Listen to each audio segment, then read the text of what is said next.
Hello everybody, welcome to Drydock episode 14, and since this is the first Drydock of the month of November 2018, most of the questions today were supplied by the channel's patrons at the end of last month. So the first question is, what is the third anchor in the bow of the German ship Scharnhorst 4?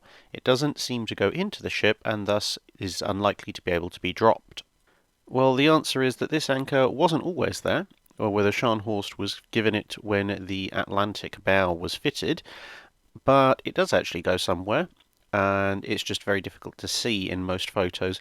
Ironically enough, one of the best ways of seeing it is actually looking at the Scharnhorst in World of Warships if you have that ship. So as you can see here, there's the anchor, and there's it running up through a hole in the bow onto the deck, and then it disappears down into its channel just forward of the main anchors on either side. Next we are asked, how come the smaller navies, Italian, Russian, Austro-Hungarian, went for triple gun turrets on their dreadnoughts, whilst the dominant ones, the British and the Germans, and I guess, well, for a while the Americans as well, went for doubles? My guess is because triple turrets had worse rate of fire and weren't reliable, but my limited reading on the subject of the Tagethoff class didn't indicate any problems with the turret design. Well, some of it was reliability. The triple turret was pretty new, and when you're on the bleeding edge of naval supremacy, or you're aiming for that, then you really don't want to potentially compromise an entire class of dreadnought battleship with something that may or may not actually work. So there is a degree of design conservatism there. But apart from that, the twin turret is generally the most efficient gun turret. It's actually fairly spacious, so you can work the guns fairly easily. A triple turret on a similar sized battleship, for obvious reasons, is going to be slightly more cramped. Assuming, of course, that you're using the same caliber of gun, and that feeds into the other big factor, which is that when you look at the caliber of the guns and the time of the battleships in question being built, around the sort of 1910 period, which is when the Italian, Russian, and Austro-Hungarian classes are being built, the British in particular have gone to the Orion with 13.5-inch guns, and the Americans are moving to the New York with 14-inch guns. Now, if you look at the British and American ships with twin turrets, and to an extent the German ships as well, most of the designs before 1910 that are equipped with twin turrets, when you compare them to the Italian, Russian, and Austro-Hungarian ships, the displacement is less and the beam is less, so there's less space, so you can't actually realistically probably fit a triple turret on most of them. There are one or two exceptions like the Wyoming class there. But when you get to the 1910 era and you're talking about sort of ships with 20,000 tons plus displacement and a sort of 27-meter plus beam, you can fit a triple turret using 12-inch guns, or you can fit a twin turret with larger 13.5-inch or 14-inch guns. And obviously, the British and Americans chose to do the latter, whereas the smaller navies that weren't quite up at the cutting edge of naval gun technology, in order to match this kind of firepower, basically went with more smaller guns. The Germans, of course, were doing their own thing with much more of an emphasis towards armour than firepower, so that's why they stuck with their twin turrets, although they did consider triples at various points around the same time. So, for example, things like Seydlitz was considered at one point for a triple turret. And you see this kind of decision of having triples in a smaller caliber or twins in a larger caliber come about again in the mid 1910s, when the British have gone from the 13.5-inch to the 15-inch gun, and the Americans, whose 14-inch guns are vaguely comparable with 13.5, are left with a choice of either escalating as well, which they choose not to do until the Colorado class, and therefore the standards start to edge towards triple 14s, initially with a triple and a twin on each end, and then later on with triples all around. So basically, the main reason in World War One for the nations that use triples versus the nations that use twins is that you will generally find that the nations that are using twins are at the absolute top end of naval gun caliber, and the comparable nations that are using triples at the same time period are using triples in a smaller caliber. As said previously, the Germans are kind of a bit of an exception because they weren't chasing the biggest naval gun caliber They were chasing more armor protection and other things up until the Bayern class. The next question is, can you talk about American ships of the line like the Pennsylvania and the Columbus? Well, yes I can. USS Pennsylvania, I believe, does have its own video coming up at some point in the future, but we'll have a quick chat about those now, since that's what's been asked for. So, Pennsylvania and Columbus were part of the relatively little-known set of American ships of the line that were built between the War of 1812 and the advent of steam and ironclad warships.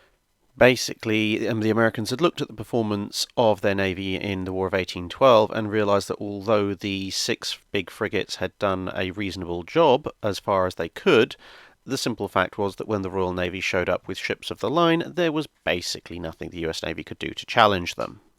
And so, about a year after hostilities had ended, US Congress authorised 9 ships not to rate less than 74 guns each, i.e. third rate or above. The Columbus would be a 90-gun ship, otherwise known as a second rate, and the Pennsylvania would be a 130-gun ship, or a first rate. Now, obviously not to spoil the video that we'll actually be doing on the ships, but 2 of the notable features of the US ships of the line that differed from most others were as follows. Firstly, most ships of the line built by other nations had a certain degree of tumble home, that is, the decks getting narrower and narrower the higher they go above the waterline. US Navy capital ships didn't go for this quite as much, Pennsylvania especially, and as a result they had very slab-sided upper faces above the waterline. And this was related to the second factor, which was that most ships of the line would have heavy guns on the lower deck, usually 32 or 36 pounders, then lighter guns on the middle deck, which would be usually 24 pounders, and then once you got onto the upper decks you'd have either 18s or 12s depending on the ship in question.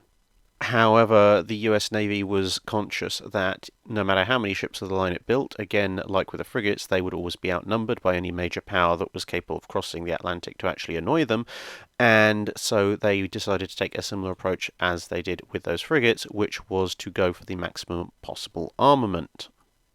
And that meant that, as built, they tended to have a uniform battery of 32-pounder guns, and with some shell guns thrown in there when some of the ships completed late and shell guns were beginning to take over from solid shot cannon.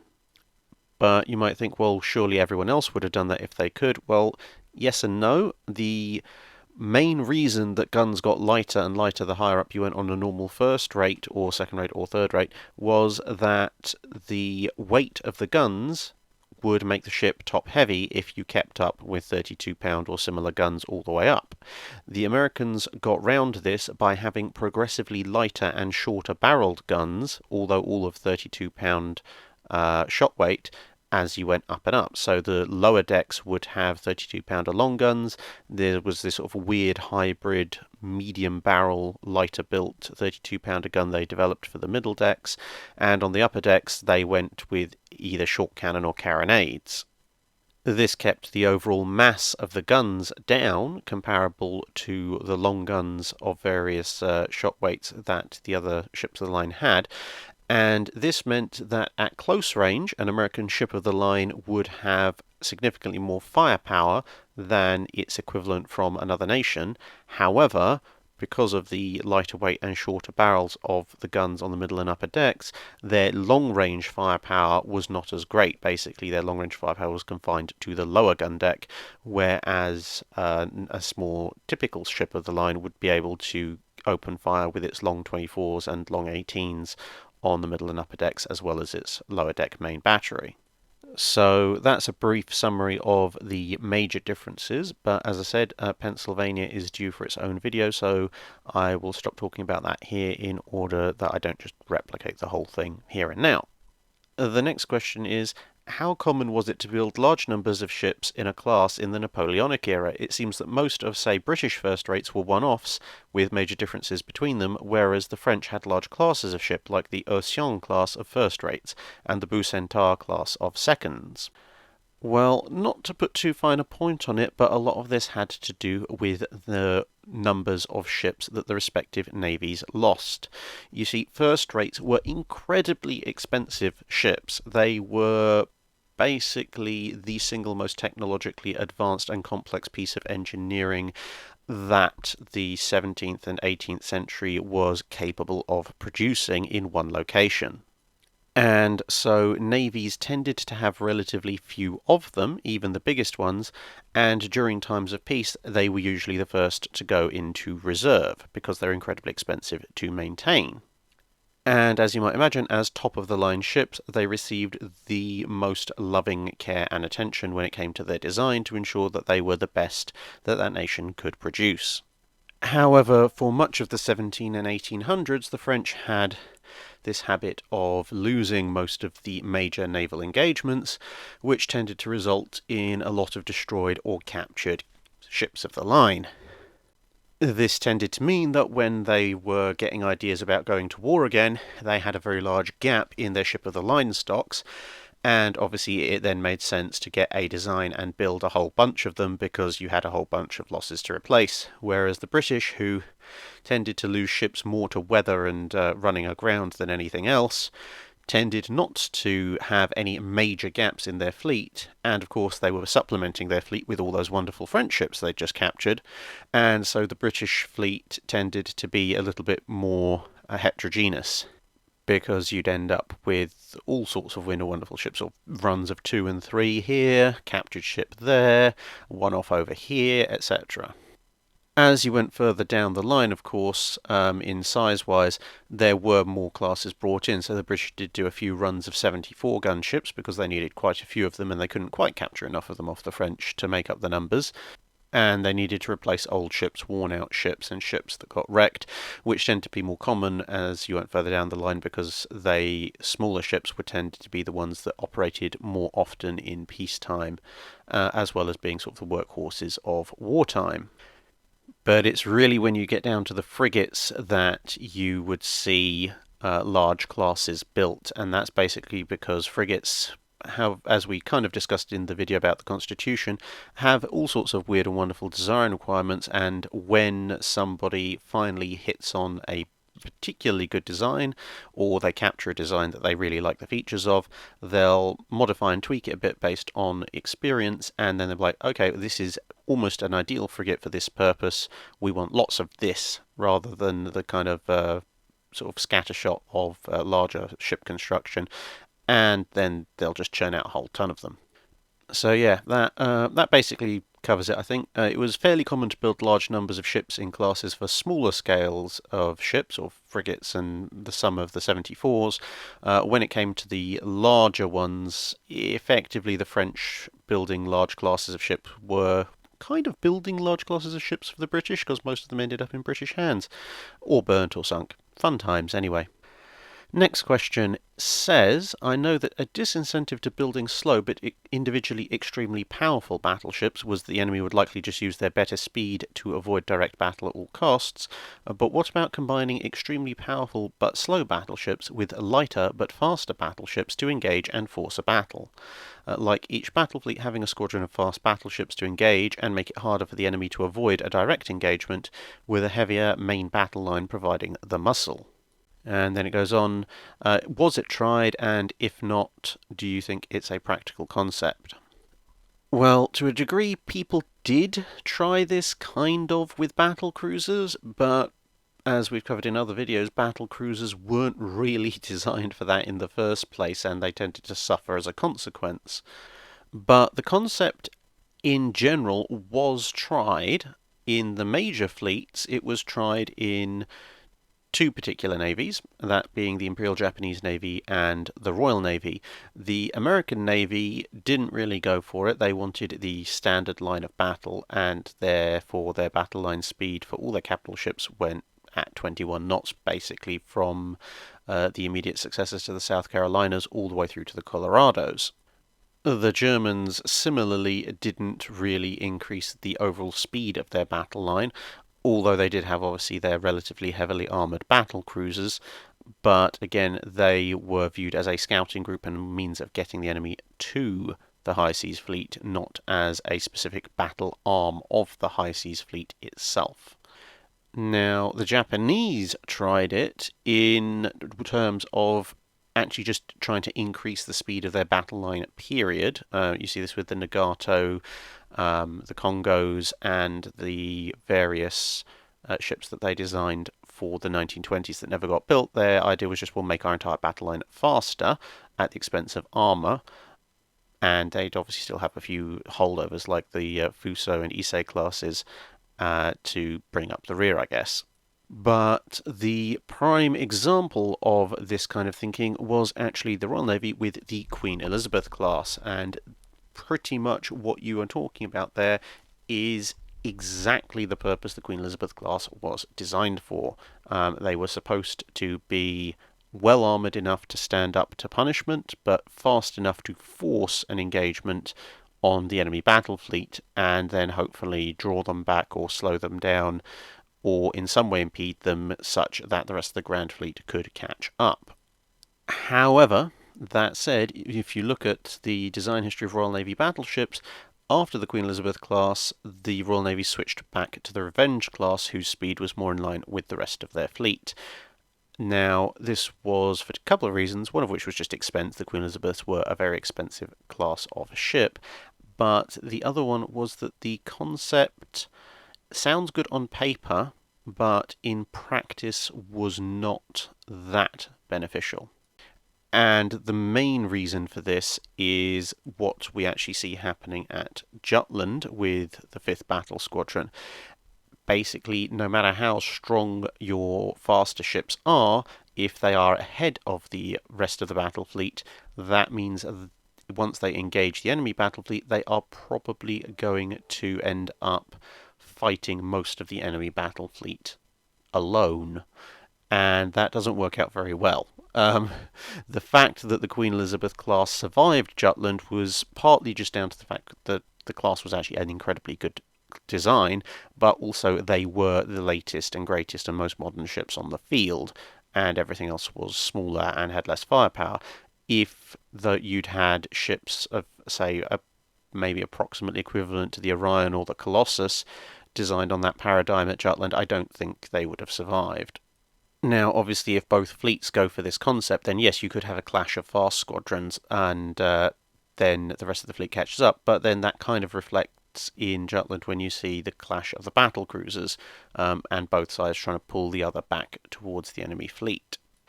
But yeah, in the period when you're talking about massed battle fleets of all big gun battleships, effectively it just comes down to the fact that the sheer firepower of the enemy fleet, with a massive numerical advantage over your faster ships, will overwhelm them quicker than your own ships can catch up, and even if they don't, those fast ships will be heavily damaged, and therefore your battle line will be diminished, which, assuming that you're going in on roughly equal terms, puts you at a disadvantage. It's only really in the treaty era, when battleship numbers are hard cap limited, that this kind of thing technically becomes conceivably doable to a certain degree. You've still got the outnumbering issue, although it's not quite as great, and also because of the older ships, this sheer speed differential of things like the Bismarck and the Iowa compared to the sort of 21 to 24 knotters of the World War I survivors, kind of makes it possible to isolate portions of the enemy fleet and destroy them at will, or get away if necessary. And the last patron question is, was the carrier-focused approach clearly superior to the battleship-focused concept in the 1940s, thinking re-Pacific theatre? Well, as we've alluded to previously in other videos, again, I know I keep saying that, but obviously now with a large body of video content, it is the case. It depends when in the 1940s. The nature of naval warfare changed dramatically during World War II, and very particularly at the beginning of the 1940s.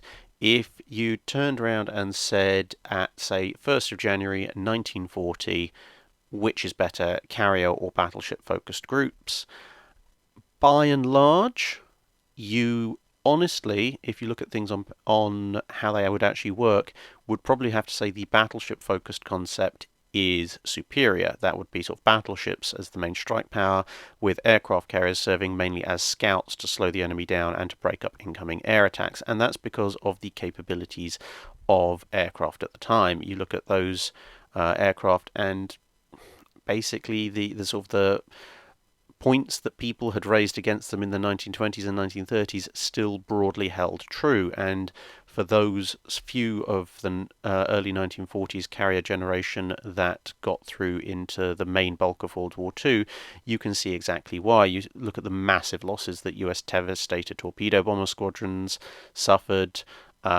Basically, the very quick withdrawal of the Skewer and Rock from the Royal Navy.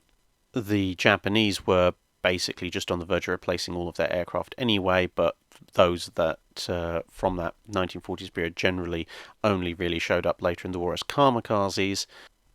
They just weren't that capable. The Swordfish is kind of the exception that proves the rule, in that generally it tended to just be ridiculously successful in places that on paper it really had no right to ever be. But even for something as lucky as the Swordfish, there were situations like the Channel Dash where, being confronted with actual modern equipment, they just got cut down just the same as Devastators and others did. So you might be asking what changed, and well, what changed in part was radar. I mean, that did help a lot in terms of finding and also the related technologies about radio beacons being able to get aircraft back again. But the main thing was just a sheer change in aircraft. They went from being a collection of fairly slow biplanes of various and dubious provenance and some very early and very weird monoplanes, which really had some very interesting and not particularly beneficial performance characteristics, over to the kind of modern all-metal monoplane construction that would dominate the rest of the war. So this was things like the Dauntless dive bomber, the Avenger torpedo bomber, the Wildcat, and then the Hellcat. On the Japanese side, you had the B-5N torpedo bomber.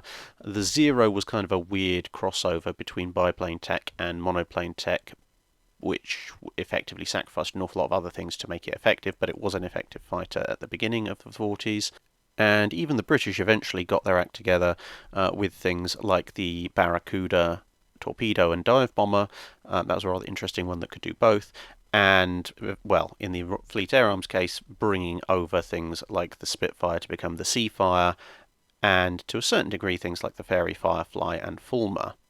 And with these aircraft, which were much faster, much tougher, much more able to carry heavy bomb loads or torpedo loads, and range out much further, all of a sudden aircraft carrier striking power took a quantum leap. And usefully, of course, this quantum leap happened in the middle of a war when nobody had the time to suddenly radically alter and upgrade their shipping to compensate for this. And so you got Pearl Harbor and the immediate aftermath on both sides, where suddenly aircraft carrier aircraft were capable of doing immense amounts of damage and killing large amounts of people and sinking large amounts of ships. And there wasn't really much anything that anyone could do about it other than take the American approach of quick take our battleships and cruisers in and strap as many 40 and 20mm guns and any sort of 4.5 and 5-inch guns that we can find on them, and hope that sheer volume of fire and eventually the new proximity fuse will wear them down. And of course take advantage of the fact that this leap also means that you should in theory have better fighter craft. So by the time you hit the mid-war period, you are definitely looking at the carrier-focused approach being a lot more useful. So that's where carriers are the centerpiece of your fleet and the battleships are the escorts, as opposed to the other way around.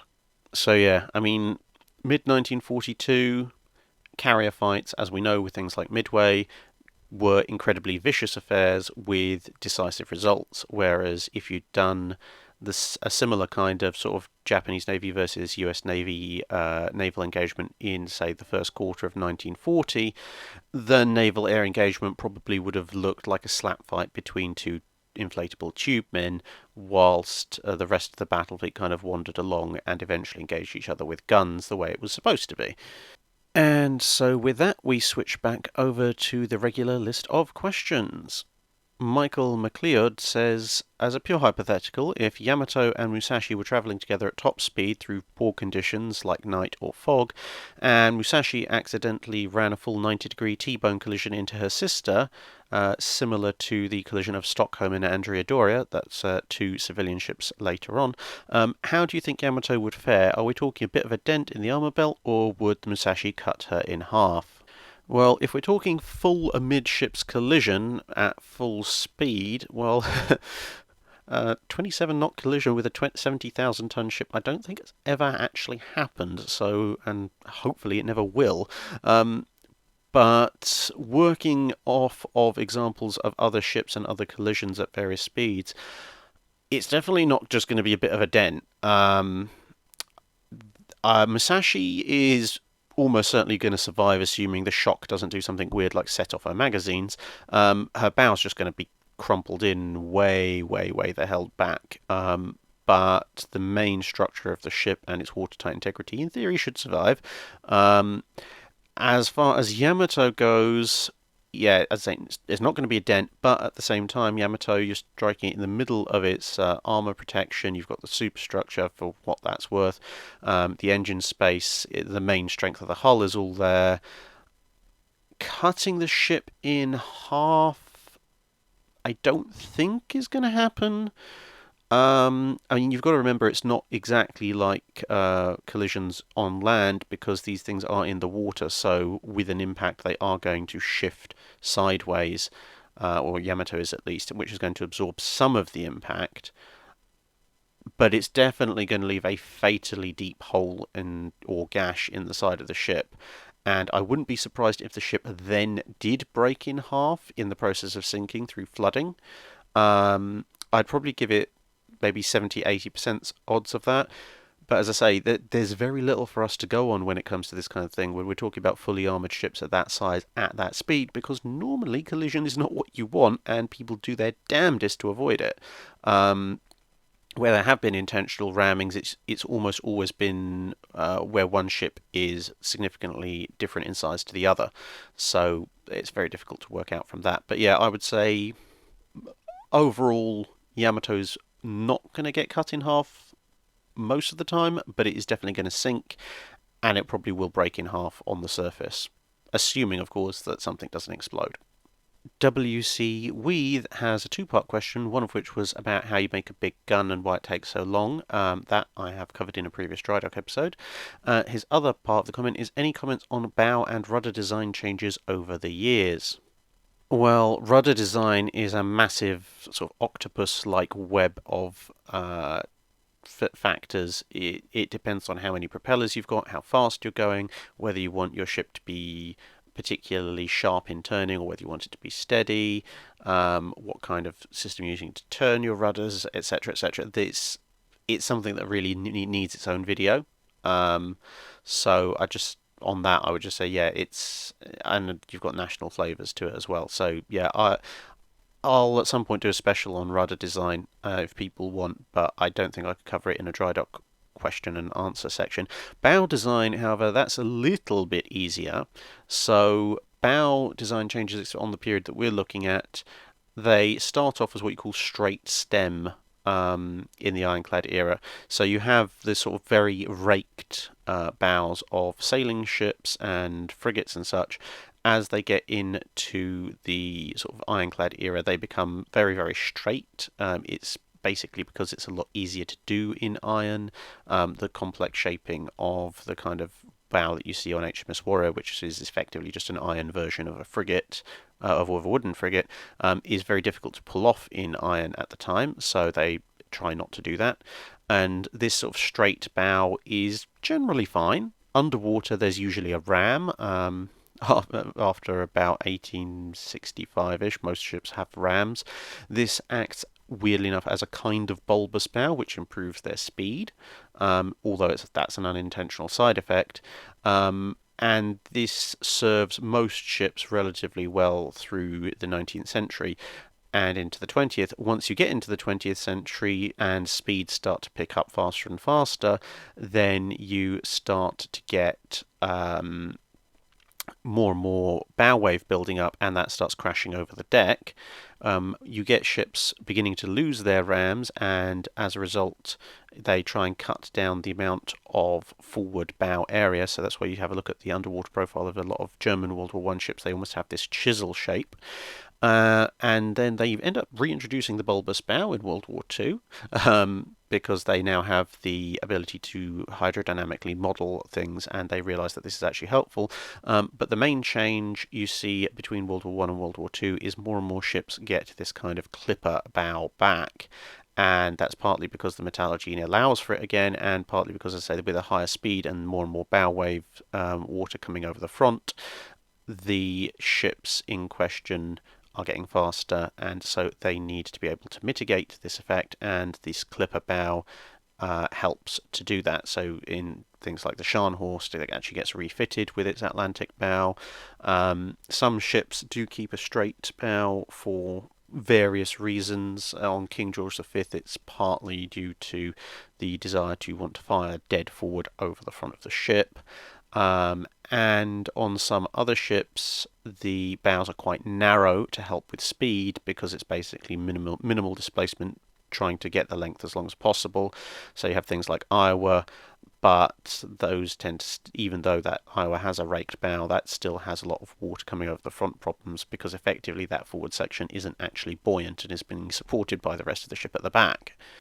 And eventually this combination of raked forward bow and bulbous bow underwater gets kind of common, finalised in the post-war era, and you end up with bow shapes pretty much as you see them today.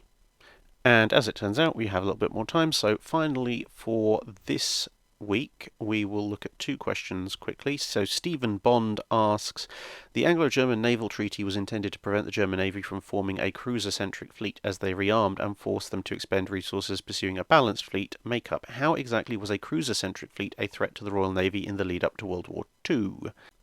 Well, it wasn't a threat to the Royal Navy per se. It was a threat to the United Kingdom and the British Empire, though, because at the time, apart from submarines, the other way to really screw with the British Empire was to mess around with their trade. And to mess around with their trade, as I say, you would use submarines, but you would also use cruisers.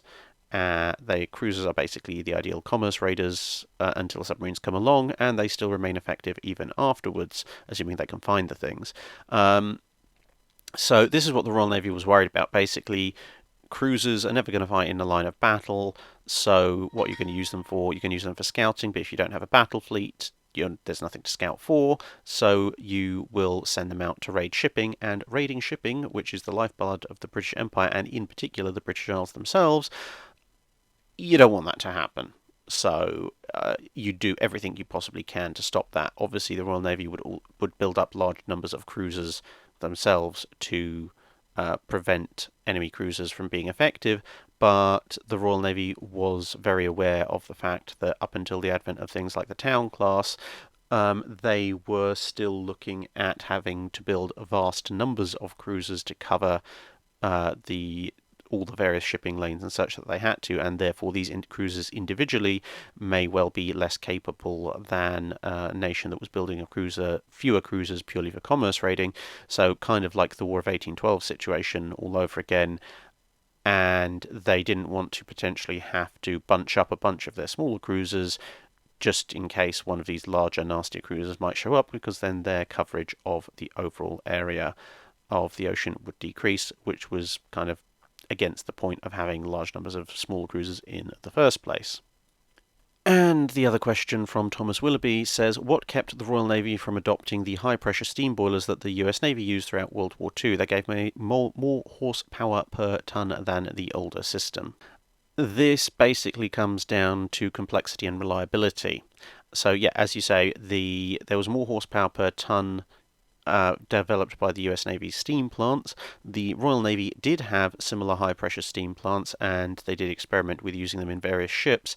However, the high pressure steam boilers were less reliable, and basically this reflects the strategic needs of the two navies. The Royal Navy had a lot more bases, a lot more places to fuel, and therefore they could afford and preferred to have less efficient but more reliable steam plants, whereas the US Navy, because of its need primarily to operate across the Pacific, basically had to go for as much efficiency as they could possibly get out of their technology, and that meant going for these higher pressure systems, even though they weren't quite as reliable as they necessarily would have liked them to be, on the basis that if you lose a boiler, you can still proceed, but just at a slower speed, whereas if you have a less efficient boiler, you just flat out aren't getting to your destination at all. And obviously they worked very hard on making sure the technology got more efficient as fast as they possibly could. So that wraps up this week's episode of The Drydock. I hope you all enjoyed it, and I hope to see you all again in the next video.